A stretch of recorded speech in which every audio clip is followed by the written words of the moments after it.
ओम शांति। आज 9 दिसंबर 2023। आज की श्रीवाणी की मुख्य पंक्तियाँ हैं। मीठे बच्चे, एक बाप के साथ सच्ची मोहब्बत हो तो बाप तुम्हें अपने साथ घर ले जाएंगे। एक बाप के साथ सच्ची मोहब्बत हो तो बाप तुम्हें अपने साथ घर ले जाएंगे, सब पापों से मुक्त कर देंगे, स्वर्ग का मालिक बना देंगे। प्रश्न है, अपने आप को खुशी में रखने के लिए कौन सी मुख्य धारणा चाहिए? उत्तर है, खुशी में तभी रह सकते जब अपने आप से रूह रिहान करना आता हो, किसी भी चीज़ में आसक्ति ना हो, 2 रोटी पेट को मिले बस, ऐसी अनासक्त वृत्ति की धारणा हो, तब हर्षित रहेंगे। ज्ञान का मनन कर स्वयं को हर्षित रखो। तुम कर्म योगी हो, कर्म करते, घर का काम करते, खाना आदि खाते भी बाप को याद करो। स्वदर्शन चक्र बुद्धि में घूमता रहे तो बहुत खुशी रहेगी। गीत है, ना वह हमसे जुदा होंगे। ओम शांति। मीठे मीठे बच्चों ने गीत सुना। ये है बच्चों की व आत्माओं की अपने परमपिता परमात्मा के साथ रूहानी मोहब्बत। यह रूहानी मोहब्बत सिर्फ तुम ब्राह्मण बच्चों की ही होती है। तुम अपने को आत्मा निश्चय करते हो, परंतु जब कहते हैं कि आत्मा सो परमात्मा, तो आत्मा किसके साथ मोहब्बत रखे? मोहब्बत होती है बच्चों की बाप के साथ। बाप की मोहब्बत नहीं होती है। अभी तुम समझते हो हम आत्माएं अपने परमपिता परमात्मा के साथ मोहब्बत जोड़ रही हैं। ये मोहब्बत ही तुमको साथ ले जाती है। तुम रूहानी मोहब्बत बाप के साथ रखते हो तो तकलीफ भी सहन करनी पड़ती है। सारी दुनिया, घर के भांति आदि सब दुश्मन बन जाते हैं। बच्चों को समझाया है कि पतित पावनी गंगा नहीं है। मनुष्य पावन होने के ख्याल से गंगा व जमुना के तट पर हरिद्वार काशी में जाकर बैठते हैं। मुख्य स्थान ये 2 हैं। कहते हैं, हे पतित पावनी गंगा। अब वह गंगा तो सुनती ही नहीं। सुनने वाला एक पतित पावन बाप भी है। अभी तुम उस बाप के सम्मुख बैठे हो। बाप बतला रहे हैं, तुम पावन कैसे बनोगे? पानी की गंगा थोड़ी ही कहती है, मामेकम याद करने से तुम्हारे विकर्म विनाश होंगे। बाबा कहते हैं, मैं प्रतिज्ञा करता हूँ, अगर तुम मुझ बाप को याद करेंगे तो तुम्हारे विकर्म विनाश होंगे। गारंटी देते हैं, गंगा तो गारंटी दे ना सके। जैसे मनुष्य रावण को वर्ष वर्ष जलाते आए हैं, परंतु रावण मरता ही नहीं, वैसे गंगा में स्नान भी जन्म जन्मांतर करते आए हैं, परंतु पतित से पावन कोई बनते ही नहीं। फिर स्नान करने जाते रहते हैं। एक बार पावन बने तो फिर क्यों जाते हैं स्नान करने? कितने मेले लगते हैं, उनको कोई आत्मा परमात्मा का संगम नहीं कहेंगे। भक्ति मार्ग में भीड़ लगती है मेले पर। अभी तुम बाप के साथ बुद्धि योग लगाते हो। तुम जानते हो हम आत्माएं आशिक बनी हैं। आत्मा ही भगवान को याद करती है शरीर द्वारा। बाबा कहते हैं, मैं भी इस शरीर द्वारा तुमको पढ़ा रहा हूँ, इसलिए हमेशा बाबा को याद करते रहो। बाबा कहने से स्वर्ग जरूर याद आएगा और अपना मुक्ति धाम घर भी याद आएगा। मुक्ति को निर्वाण धाम भी कहते हैं। ये है साकारी दुनिया। जब तक आत्माएं यहाँ ना आए तो साकारी दुनिया कैसे बढ़े? आत्माएं निराकारी दुनिया से आती हैं। मनुष्य सृष्टि बढ़ती जाती है। कोई समझते हैं नेचुरल बढ़ती रहती है। तुम जानते हो आत्माएं यहाँ आती हैं, वृद्धि को पाती रहती हैं। बच्चों को मालूम हुआ है कि स्वीट होम शांति धाम है। शांति को बहुत लोग पसंद करते हैं। तुम जानते हो शांति धाम तो हमारा स्वीट गॉड फादरली होम है।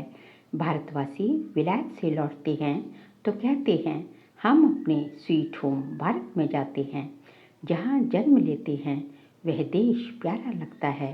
कहते हैं, हमको स्वीट होम भारत ले चलो। अच्छा, समझो मर जाते हैं, आत्मा तो चली गई, फिर शरीर को यहाँ ले आकर खत्म करते हैं। समझते हैं भारत की मिट्टी भारत में ही जाए।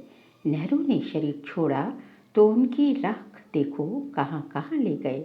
खेतों में गिराई, समझते हैं खेती अच्छी होगी, परंतु हर चीज को वह कितना भी मान दे, पुरानी तो जरूर होनी है। कितनी तकलीफ सहन कर रहे हैं, बाप का पता नहीं है। तुम बाप को जानकर बाप से वर्षा ले रहे हो, तो दिल होती है मित्र संबंधियों आदि को भी स्वर्गवासी बनाए। किसको तुम कहो स्वर्गवासी बनो तो कहेंगे तुम मारना चाहते हो। क्या तुम बच्चे जानते हो, श्रीमत पर हम श्रेष्ठ स्वर्गवासी बन रहे हैं। देही अभिमानी बनने में बड़ी मेहनत लगती है। घड़ी घड़ी देह अभिमान में आकर बाप को भूल जाते हो। अभी तुम सम्मुख बैठे हो, जानते हो हम अपने परमपिता परमात्मा पास आए हैं। बाबा कहते हैं आगे कभी मिले थे, तो झट कहते हैं हाँ बाबा 5000 वर्ष पहले मिले थे। ये तुम्हारा गुप्त अक्षर है और कोई कॉपी कर न सके। भल श्री कृष्ण का वेश धारण कर लेते हैं, कहते हैं हम आए हैं स्वर्ग की स्थापना करने, परंतु ये बात कि 5000 वर्ष पहले भी स्वर्ग स्थापन किया था, ये कोई कह न सके। तुम ही कहते हो बाबा 5000 वर्ष पहले हम आपसे वर्षा लेने आए थे, आपने राजयोग सिखाया था। ये आत्मा कहती है इस शरीर द्वारा अपने को आत्मा निश्चय कर और बाप को याद करना है। इसमें सर्वव्यापी की तो बात ही नहीं। ये भी नहीं समझते हैं कि ब्रह्मा जरूर साकार में होना चाहिए, जिस द्वारा परमपिता परमात्मा सृष्टि रचते हैं। पतित पावन बाप आकर सो देवी देवता पावन बनाते हैं। बाप ही स्वर्ग का रचयिता है, तो जरूर स्वर्ग में मनुष्य चाहिए। बाबा आकर तुम्हें स्वर्ग का द्वार बताते हैं। तुम कोशिश करते हो हम नरकवासी को स्वर्गवासी बनाएं। कोई बड़े आदमी को सीधा कहो तुम पतित नरकवासी हो तो कितना बिगड़ पड़ेंगे। अभी तुम जानते हो हम नरक से निकल स्वर्ग में जा रहे हैं। अभी हम संगमवासी हैं। हम आत्माएं अब जा रहे हैं इस शरीर को छोड़ बाबा के साथ बाबा के घर। ये है तुम्हारी रूहानी यात्रा। बाबा की याद में रहना है। समझते हो ये शरीर जहाँ तक रहेगा वहाँ तक यात्रा चालू है। कर्म भी तो करना है, फल खाओ पियो खाना पकाओ। जितना समय मिले बाप को जरूर याद करना है। दफ्तर में बैठते हो, देखो फुर्सत है तो बाबा की याद में बैठ जाओ। बहुत कमाई है। ट्रेन में सफ़र करते हो, उस समय तो कोई काम नहीं रहता है, बैठे हुए बाबा को याद करते रहो। अभी हम बाबा के पास जाते हैं। बाबा परमधाम से हमको लेने लिए आया है। अच्छा, शाम को घर का खाना आदि पकाते हो तो भी एक दो को याद दिलाओ। आओ हम अपने बाप की याद में बैठे, पॉइंट्स भी एक दो को सुनाओ। हम सुदर्शन चक्रधारी हैं। बाबा कहते हैं तुम लाइट हाउस भी हो, रास्ता बतलाते हो। उठते बैठते चलते तुम लाइट हाउस हो। एक आंख में मुक्ति, एक आंख में जीवन मुक्ति। स्वर्ग यहाँ था, अभी नहीं है, अब तो नरक है। बाबा फिर से स्वर्ग स्थापन कर रहे हैं। बाप कहते हैं हम तुमको बहुत गुलगुल बनाते हैं, फिर तुम जाकर महारानी पटरानी बनेंगे। खद्दर की रानी नहीं बनना, तुम्हें 16 कला संपन्न बनना है, ना कि 14 कला। श्री कृष्ण 16 कला था। तुम बचिया कितने व्रत नेम आदि रखती थी, 7 रोज निर्जल रहती थी, कितनी मेहनत करती थी, परंतु श्री कृष्णपुरी में जा न सके। अभी तुम कृष्णपुरी स्वर्ग में प्रैक्टिकल में जाने के लिए पुरुषार्थ कर रहे हो। श्री कृष्ण को द्वापर में ले जाने से स्वर्ग का किसको पता नहीं पड़ता है। वास्तव में 7 रोज का अर्थ क्या है सो तुम अभी जानते हो। सिवाय बाप के और कोई को याद नहीं करना है। बाकी निर्जल आदि की तो कोई बात नहीं। बाबा को याद करने से तुम बाबा के पास चले जाएंगे। बाबा फिर स्वर्ग में भेज देंगे। व्रत नेम रख, तुम कितने दिन भूखे मरते हो, जन्म बाय जन्म कितनी मेहनत करते हो, प्राप्ति कुछ भी नहीं है। अभी तुमको उनसे छुड़ाए सदगति मार्ग में ले जाते हैं। तुम कहते हो बाबा कल पहले भी आपसे मिले थे स्वर्ग का वर्षा लेने। बाप कहते हैं कदम कदम पर राय लेते रहो, सब हिसाब किताब पूछो, बाबा राय देते रहेंगे। भले तुम अपना धंधा धूरी आदि करते रहो, फिर भी बाबा राय देते रहेंगे। देखेंगे ये बहुत धंधे में घुस पड़े हैं तो राय देंगे, क्यों इतना माथा मारते हो, कितना समय तुम जिएंगे, पेट तो एक दो रोटी मांगता है। उनसे गरीब भी चलते तो साहूकार भी चलते हैं। साहूकार लोग अच्छी रीति खाते हैं, फिर रोगी भी बनते हैं। भील लोग देखो कितने मजबूत रहते हैं और खाते क्या हैं, कितना काम करते हैं। अपनी कुटिया में वह खुश रहते हैं। तो इस समय तुम्हें और सब आशाएं छोड़ देनी चाहिए। 2 रोटी मिली, पेट भरा, बस बाप को याद करना है। तुम हो रूहानी बच्चे, परमपिता परमात्मा माशूक के आशिक बने हो। जितना बाबा को याद करेंगे उतना विकर्म विनाश होंगे। और जिसको याद करते हो उनसे जाए मिलेंगे। कई चाहते हैं साक्षात्कार हो, ये हो। बाबा कहते हैं घर बैठे भी तुमको हो सकता है। शिव बाबा को याद करने से तुमको वैकुंठ का साक्षात्कार होगा। श्री कृष्णपुरी देखेंगे। यहाँ तो बाबा तुमको वैकुंठ का मालिक बना देते हैं। सिर्फ साक्षात्कार की बात नहीं। मेरे को याद करो, क्योंकि मैं आया हूँ तुमको ले जाने के लिए। शिव बाबा को याद करना है, वही श्री कृष्णपुरी का मालिक बनाने वाला है। श्री कृष्ण तो नहीं बनाएंगे। शिव बाबा को याद करने से तुमको वैकुंठ की बादशाही मिलती है। अब वह परमधाम से आया हुआ है, जरूर आए हैं, तब तो मंदिर यादगार बना है ना। शिव का मंदिर है, शिव जयंती भी मनाते हैं ना, परंतु वह भारत में कैसे आते हैं ये किसको पता नहीं। श्री कृष्ण के तन में तो नहीं आते। श्री कृष्ण होता ही है सतयुग में। शिव का बड़ा भारी मंदिर है, श्री कृष्ण का इतना बड़ा नहीं है। सोमनाथ का मंदिर कितना बड़ा है। श्री कृष्ण के मंदिर में राधे कृष्ण को बहुत गहने दिखाते हैं। शिव के मंदिर में कभी गहने नहीं देखेंगे। अब वह शिव बाबा तो बड़े महलों में रहता नहीं, रहता है श्री कृष्ण। बाबा कहते हैं मैं महलों में रहता ही नहीं हूँ, परंतु भक्ति मार्ग में कितना बड़ा आलीशान हीरे जवाहरों का मंदिर बनाया है। जिनको शिव बाबा द्वारा स्वर्ग का वर्षा मिला है, उन्होंने उनका मंदिर इतना ऊंच बनाया है। यादगार के लिए कितना बड़ा मंदिर बनाया है, तो वे खुद कितने साहूकार होंगे। मंदिर बहुत अच्छे बनाते हैं। बॉम्बे में बबरीनाथ में शिव का मंदिर है। बॉम्बे में बाबरीनाथ में शिव का मंदिर है। लक्ष्मी नारायण का माधव बाग में है। बाप कहते हैं हम तुमको स्वर्ग का मालिक बनाते हैं, तो भक्ति मार्ग में तुम कितना भारी मंदिर बनाते हो।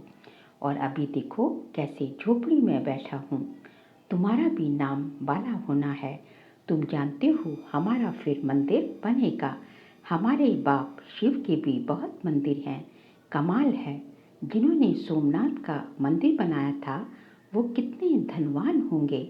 अभी तो कितना गुप्त हूँ, कोई को पता नहीं। तुम जान गए हो फिर कैसे शिव बाबा का मंदिर बनाना पड़ेगा। भक्ति मार्ग में आएंगे मम्मा बाबा जो पहले नंबर में पूज्य बनते हैं, वैकुंठ के मालिक बनते हैं। फिर पहले पहले पुजारी बन, मंदिर भी उनको ही बनाना है। तो दिल में कहेंगे ना हम ही पुजारी बन मंदिर बनाएंगे। ऐसी ऐसी बातों में रमन करने से फिर ये पुरानी दुनिया भूल जाएगी। आपस में भी ऐसी ऐसी बातें करनी चाहिए, तो तुमको खुशी बहुत रहेगी। अपने से रूह रिहान करो। सुप्रीम रूह बैठ तुम्हारी रूह को रिझाते हैं, इस ज्ञान से हर्षित बनाते हैं। तुम कहते हो हम कल्प बाद फिर से आए हैं, अनेक बार बाप से मिले हैं, वर्षा पाया है। ऐसे ऐसे आपस में बातें करनी चाहिए। फिर तुम कर्मयोगी भी हो। भल घर में खाना आदि पकाओ, खुशी रहेगी। तुम 84 जन्मों की हिस्ट्री ज्योग्राफी को जानते हो। हम अभी ब्राह्मण बने हैं, फिर देवता बन राज्य करेंगे, पुजारी से पूज्य बनेंगे, फिर महल आदि बनाएंगे। अपनी ही हिस्ट्री ज्योग्राफी सुनाते रहो। हमारी हिस्ट्री ज्योग्राफी चक्र कैसे लगाती है, इसको ही स्वदर्शन चक्रधारी कहा जाता है। तुम तीनों लोगों को जानने वाले हो। ज्ञान का नेत्र तुम्हारा खुला है। ये चक्र याद करने से तुमको बड़ी खुशी रहनी चाहिए। बाप को भी खुशी रहती है। अभी तुम सेवा में उपस्थित हो। तुम सेवाधारियों के मंदिर फिर बाद में भक्ति मार्ग में बनेंगे। अभी मैं तुम बच्चों की सर्विस में आया हूँ। तुमको स्वर्ग का पूरा वर्षा देने आया हूँ। जितना जो पुरुषार्थ करेंगे उस अनुसार स्वर्ग के मालिक बनेंगे। अच्छा, मीठे मीठे सिकिलते बच्चों प्रति माता पिता बाप दादा का याद प्यार और गुड मॉर्निंग। रूहानी बाप की रूहानी बच्चों को नमस्ते। हम रूहानी बच्चों की रूहानी बाप दादा को नमस्ते नमस्ते नमस्ते। सार के लिए पॉइंट्स। चलते फिरते लाइट हाउस बन सभी को रास्ता बताना है। सब आशाएं छोड़ एक बाप की याद में रहना है। बाप से राय लेते रहना है। ज्ञान की बातों में ही रमन करना है। अपने आप से बातें करनी है। स्वदर्शन चक्र फिराते सदा हर्षित रहना है। आज का बाबा का वरदान है, योग की धूप में आंसुओं की टंकी को सुखाकर रोना प्रूफ बनने वाले सुख स्वरूप भव। योग की धूप में आंसुओं की टंकी को सुखाकर रोना प्रूफ बनने वाले सुख स्वरूप भव। कई बच्चे कहते हैं कि फलाना दुख देता है इसलिए रोना आता है, लेकिन वह देते हैं, आप लेते क्यों हो? उनका काम है देना, आप लो ही नहीं। परमात्मा के बच्चे कभी रो नहीं सकते। रोना बंद, ना आँखों का रोना ना मन का रोना। जहाँ खुशी होगी वहाँ रोना नहीं होगा। खुशी व प्यार के आंसू को रोना नहीं कहा जाता। तो योग की धूप में आंसुओं की टंकी को सुखा दो। विघ्नों को खेल समझो तो सुख स्वरूप बन जाएंगे। स्लोगन है, साक्षी रहकर पाठ बजाने का अभ्यास हो तो टेंशन से परे स्वतः अटेंशन में रहेंगे। साक्षी रहकर पाठ बजाने का अभ्यास हो तो टेंशन से परे स्वतः अटेंशन में रहेंगे। बाबा कहते हैं, यदि आपको हमेशा सदा टेंशन फ्री रहना है तो बस एक ही बात का ध्यान रखना है कि हर एक आत्मा का पाठ साक्षी होकर देखना है। ये क्यों ऐसा करता है, क्या करता है, किसने किया, ऐसा मेरे साथ क्यों हुआ, उसने ऐसा क्यों किया, ये सब क्यों, क्या, क्यों, कैसे, ये सब जो है ये सब तभी खत्म होगा जब हम हर एक आत्मा का पाठ साक्षी होकर देखेंगे। ये समझकर कि हम सब रंगमंच में यहाँ जो है आत्माएं पाठ बजाने आई है और सब अपना अपना जो जिसको पाठ मिला हुआ है वो बजा रहा है। तो जब ऐसी जो है ऐसी मेंटालिटी से हम जो है जिएंगे, लाइफ आगे अपनी जीवन व्यतीत करेंगे, हर एक का पाठ साक्षी होकर देखेंगे, तो हमें अटेंशन रहेगा लेकिन टेंशन फ्री हो जाएंगे। इसलिए ज़रूरत है साक्षी दृष्टा बनने की। अच्छा, ओम शांति।